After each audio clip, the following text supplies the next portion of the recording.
The Daily Telegraph headline, "I'm flying to America to support Trump in this desperate hour. He's had a narrow miss. It's a miracle. I implore the left to think very carefully about how they seek to play politics."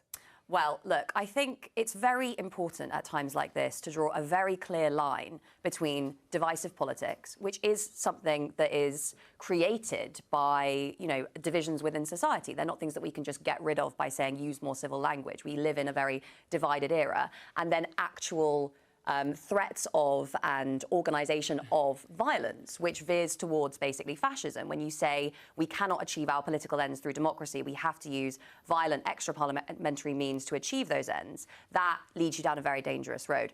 So here in this quote, Nigel Farage is talking about the left, who he blames for creating a hostile political environment both in the US and in the UK. Trump has also accused the left of the very same thing, but it is clear that this problem is by no means exclusive to left-wing politicians and activists. Through his words and actions, Trump has unequivocally sought to provoke his opponents, and any pretense of graciousness on his part is simply laughable. Written by a nice reporter. Now the poor guy, you got to see this guy. Oh, I don't know what I said. I don't remember. He's going like, I don't remember. Maybe that's what I said. This was 14 years ago. They didn't do a retraction. And we'll stand up to crazy Nancy Pelosi, who ruined San Francisco. How's her husband doing, by the way? Anybody know? And she's against building a wall at our border, even though she has a wall around her house, which obviously didn't do a very good job. In honor of our great veterans on Veterans Day, we pledge to you that we will root out the communists, Marxists, fascists, and the radical left thugs that live like vermin within the confines of our country, that lie and steal and cheat on elections. The threat from outside forces is far less sinister, dangerous, and grave than the threat from within. The Democrats say, please don't call them animals. They're humans. I said, no, they're not humans. They're not humans. They're animals.